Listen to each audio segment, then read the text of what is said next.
Hello, good morning, or good evening, whenever you are watching this. I hope you are doing well. My name is Catherine, and today we are doing a recent reads video.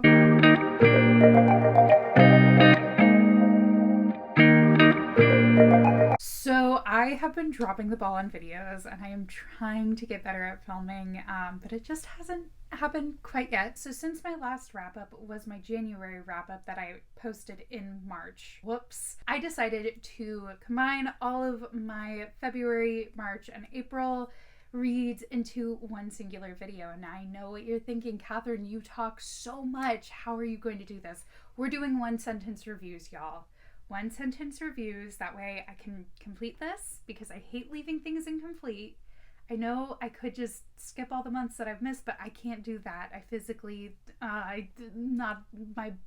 Instead, we are doing one sentence reviews of all of the books that I've read in the past 3 months. In total, this ended up being 46 books, I think, maybe. I may have done math wrong. We'll see how many I end up talking about.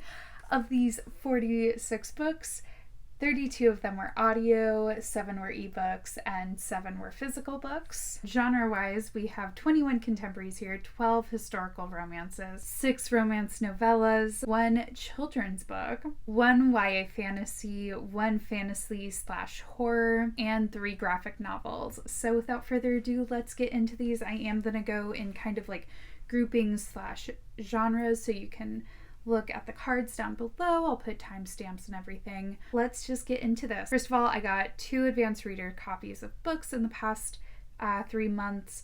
First was Live on the Brain by Ali Hazelwood. This comes out in August. This book, I'm so excited for everyone to be able to read this because it's so good. It's fun and fast-paced with a lot of like unexpected twists and turns, and it has a whole lot of like women in STEM fighting sexism, which I absolutely love in Ali Hazelwood's books. The other arc that I got was Book Lovers by Emily Henry. This book is now out.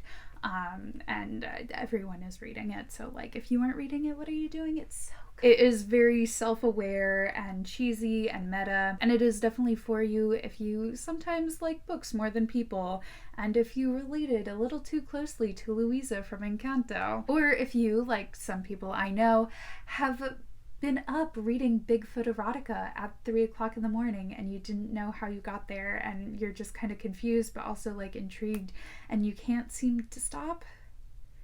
I don't know who that possibly could be describing. Up next, I started a book club.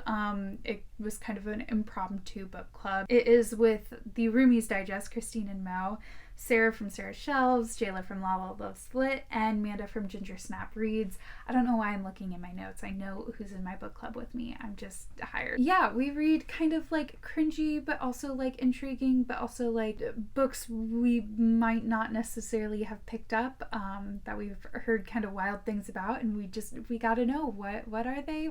What's happening in these books? First one was Den of Vipers by K.A. Knight. This book felt like a fever dream. And while I don't necessarily regret reading it, I do wish I could have that time back. Then we read Credence by Penelope Douglas. I did a whole reading vlog on that one that you can check out right there. 90% of my problem was the fact that Tiernan, the main character, she's 17, and Penelope Douglas did a wonderful job of writing her as a 17-year-old. She reads like a 17-year-old, and it's very good. However, that is a problem. That is a problem, and I did not like that. The other 10% of my problems with the book is the fact that the men are just trash. The third book that we've read is After by Anna Todd, and it is safe to say that the movie is actually better than the book, which is not saying much. Moving on to the contemporary romances. First one here is Battle Royale by Lucy Parker. I listened to this as an audiobook narrated by Billy Fulford Brown. It's a Great British Bake Off type romance between 2 judges, and I liked it. However, I felt like it was kind of doing a lot. Like it needed to stick to just one thing. There was a lot going on, but it was very cute, and I love the dynamic between the two characters. Then I read the rest of Jasmine Guillory's Wedding Date, the series of The Wedding Date. So I read the first one like a while ago, like a long time ago, and I decided to try and finish the rest of them. So I did. All of these were on audiobook, and they're all narrated by Janina Edwards. I think she did a fantastic job. I really liked her as a narrator. However, the books themselves, kind of all over the place. So first one is The Proposal. I really loved the overall plot and concept, and I did like the chemistry between Nick and Charlie. You can see where my mind's at. Nick and Carlos, but there was something about the dialogue that I just didn't really like. I felt like it was really clunky. Next is The Wedding Party. And I was not vibing with this couple at all. I just didn't really see the chemistry, and I still didn't really like the dialogue. It still felt really clunky to me. Next was Royal Holiday. I thought that one was really cute and really fun. I liked that the couple was older, like they were more middle-aged. However, I wish it didn't rely so heavily on the miscommunication trope. Just because, again, they're older, so I felt like they should have been a little bit more mature about things. Next is Party of Two, and I did actually really like this one. I did actually like the dialogue, and I felt like you could feel the chemistry between the characters through the dialogue. It didn't feel super forced, and I liked that a lot of the conflict was more like outer circumstances coming down on them versus the miscommunication of the previous books. Same goes with the next book of While We Were Dating. This one was definitely my favorite, which is good that things got better the more that I read them. This one again relied on the outer circumstances being the conflict versus a ton of miscommunication, and it just resulted in the characters feeling a lot more emotionally connected, which made me feel more emotional about the characters and really care about the characters. And we had some really, really sweet moments. Speaking about getting emotional, my next book. Next, I read the Hoop series by Kennedy Ryan, and y'all, when I say I'm obsessed with Kennedy Ryan, her books are just so good. So the first one in this series is Long Shot. This was narrated by Sean Crisden and Joe Rylan. I loved this book so much. This is going to be more than one sentence, but I don't care because I am obsessed with this. It's a new favorite of mine for sure. It is so beautifully written and tragic and heartbreaking, and it had me sobbing at 3 a.m. And honestly, no one does emotions like Kennedy Ryan does. Just the really like emotional, raw vulnerability of characters like she does. And it's so good. However, definitely extensive trigger warning list, so make sure you check that out. Second book is Block Shot. This is narrated by Serafina Valentine and Teddy Hamilton. I don't like cheating in my books at all. Normally gives me big X. This one had that. However, it was really, you can't deny the chemistry between the characters, and I feel like a lot of the purpose of this book is you aren't supposed to totally love them and forgive them, and it just really shows how like messy humans are. The third book is Hookshot. This one is narrated by Jacoby Diem and Mia Ellis. The build up to this one from the past two books, because you see our main characters interact a couple times in the previous books, and it's so good. And the payoff is incredible. The result of that build up is their chemistry just being just absolute fire. And I love their dynamic. He's a big softie with like a hard shell exterior. She is just like a literally magical badass, and I'm obsessed. Next, I read Hook, Line, and Sinker by Tessa Bailey. This is narrated by Lauren Sweet. This one has fantastic friends to lovers vibes with a roommate dynamic, which I love. Then I read Count Your Lucky Stars by Alexandra Belfleur.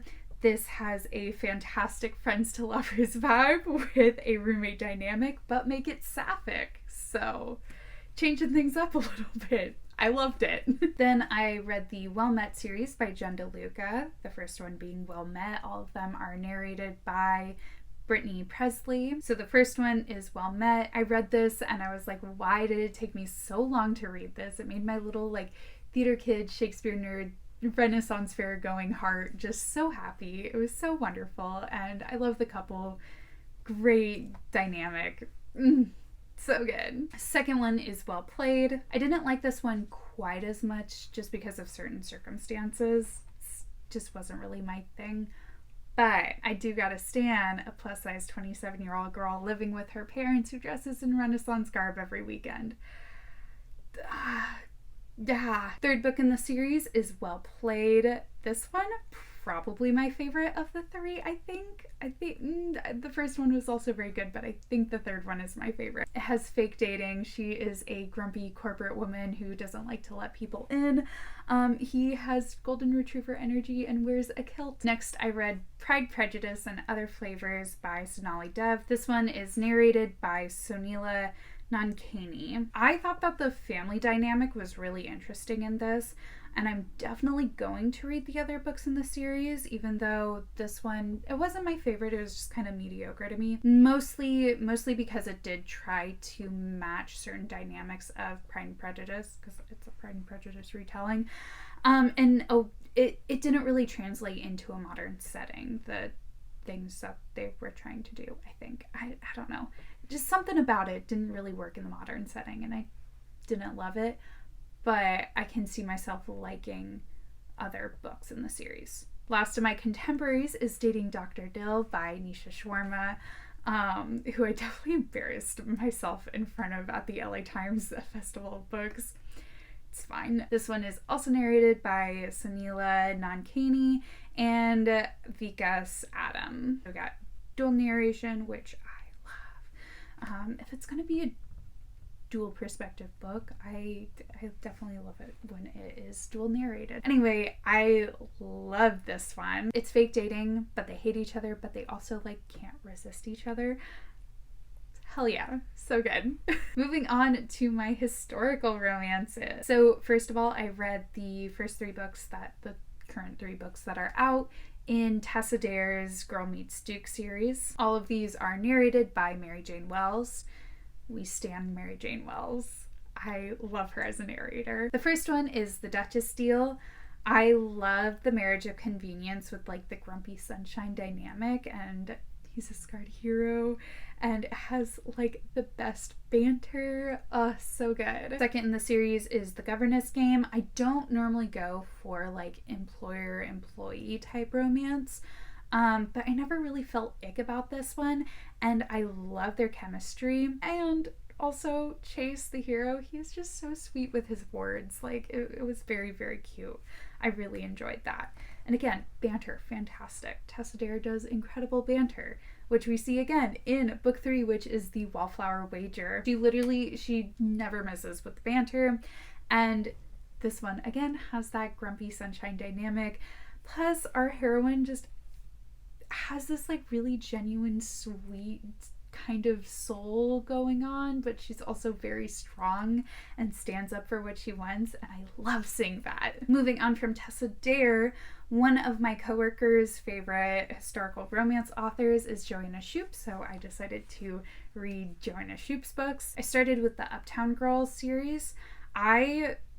Overall, with this series, I really like the fact that because we are in the Gilded Age of New York, insert Met Gala joke here, the women are still bound by the society rules. However, unlike previously the historical romances that I've read, which tend to be Regency or Victorian, things are definitely a little bit looser, and these women are a lot more experienced and a lot more out there, and I like that. I really, really like that. Also listened to these on audiobook, and they're narrated by Justine Eyre, who is another historical romance narrator that I love. Such a great narrator. So first one is The Rogue of Fifth Avenue, and this one, it's when you're just trying to look after your client's daughter he requested, but she insists on going into the bad part of town and then somehow ropes you into being a lawyer on a murder case. That's this one. So much fun. It's so good. The second one is The Prince of Broadway. I think this is my favorite of the three, possibly. She gets him to teach her how to run a gambling hall, even though she is a lady and high society. He is a scarred, grumpy hero, reluctantly helps her, but also totally immediately just falls first for her. Their dynamic is just so good. Third is The Devil Downtown. This, we have some like reluctant allies that gotta work together. Again, very like unsuitable match because she is high society. The three women in this one are sisters. So she's high society and is often underestimated. And of course he is like trouble with a capital T, rhymes with P, and what does that spell? Pool. But I love their respect for each other. Like they fully respect what the other does. Yeah, and wow, bar is so low that respect is just like, wow, amazing, basic respect. Anyway, so those are the Uptown Girls. Then I started in on Joanna Shupe's newest series, which is called, don't even remember what the series is called, but it starts with The Heiress Hunt. This is also narrated by Justine Eyre. However, I did not really like this book, which is really unfortunate. It started out strong with some like Bachelorette type vibes. However, like once we get to the halfway point, we get one of my least favorite tropes again. The marriage of like kind of trapped into marriage trope that happens oftentimes in historical romances. And yeah, I just felt like they didn't really have that great chemistry that I've seen in her past books. So, however, on the flip side, we have Lady Gets Lucky. This one is narrated by Kit Swan, and I really enjoyed her narration as well. This had one of my favorite tropes of him teaching her about like the art of seduction because she needs to try and attract a husband.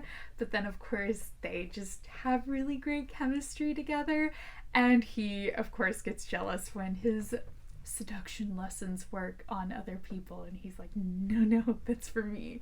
And I'm like, yeah, go get your girl. Anyway, definitely gonna be reading the next book that came out today. I'm gonna read that eventually. Moving on, I started reading some of Kerrigan Byrne's books, who I have been enjoying immensely. The first one is How to Love a Duke in 10 Days. This is narrated by Derek Perkins.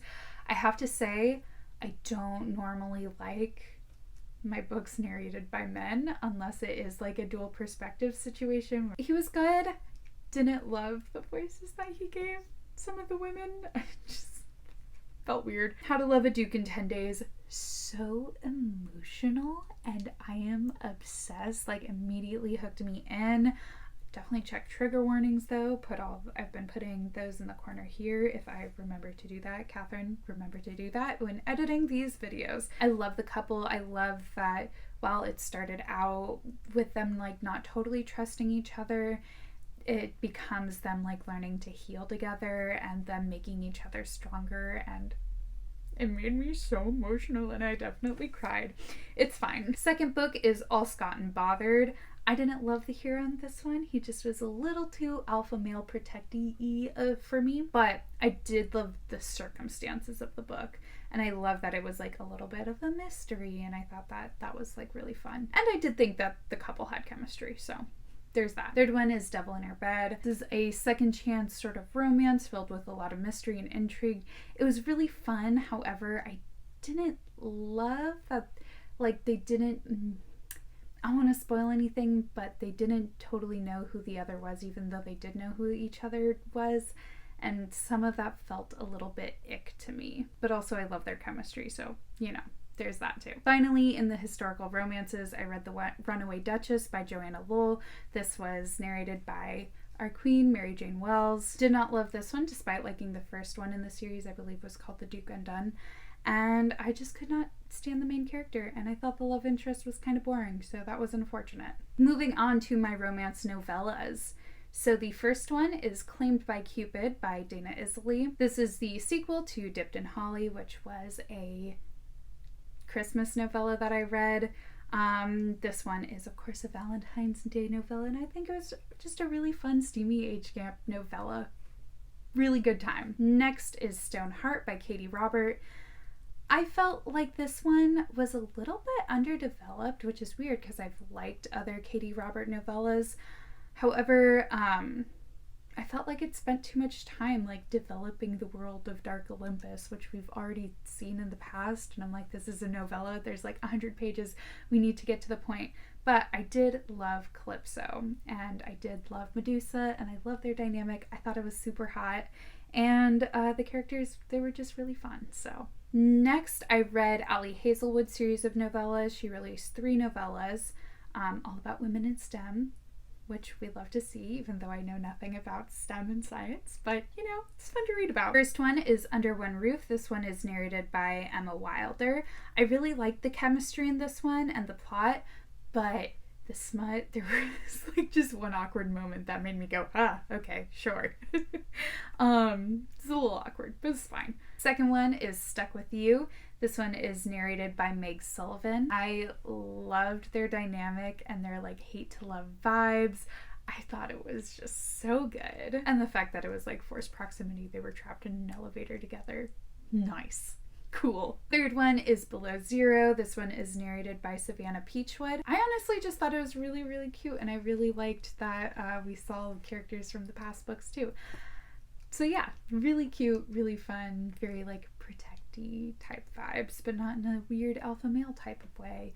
Could have used more communication, but you know, it is what it is. Final novella that I read was The Four Leaf by Lee Jacquot. Listen, my feelings on this are there are some things that I can forgive, even enjoy, when one of the characters is like a werewolf, a dragon, a fairy, blue alien, gargoyle even.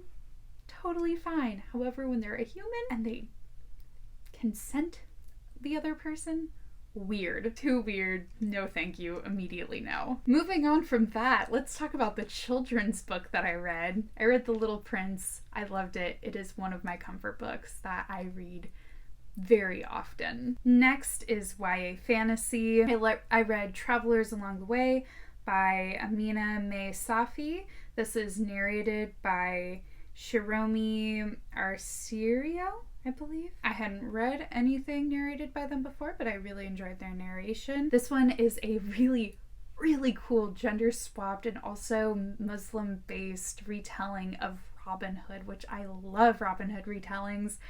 I really enjoyed it. I thought it was really cool, the kind of translation from taking the Robin Hood character into the like Middle East, and I just thought that was a really interesting way of retelling this story. The fantasy book that I read was The Wolf and the Woodman by Ava Reed. This is narrated by Saskia Marleveld.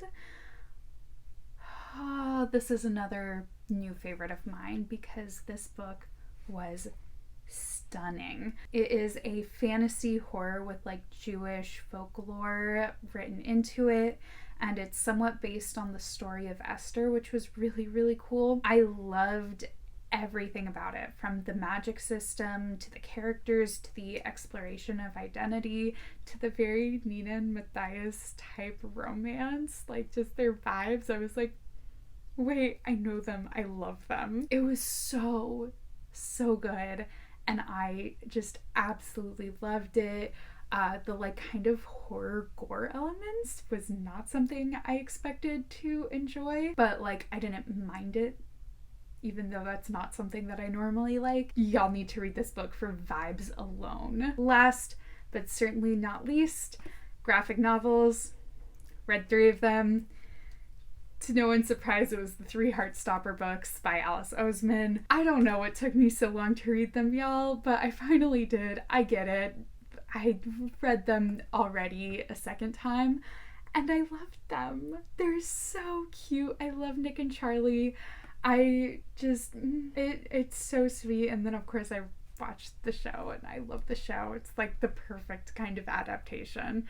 All adaptations should strive to be like the Heartstopper adaptation. Okay, there we go. Those are all 46, maybe 47. I don't actually know. I lost track at some point. But those are all the books that I read in February, March, and April. We are finally caught up on the books that I have recently read. Let me know if you've read any of these books, what some of your favorite recent reads have been. If you like this video, please be sure to give it a thumbs up. If you want to see more videos like this, go ahead and hit subscribe. I hope you have a wonderful rest of your day, and until next time, bye!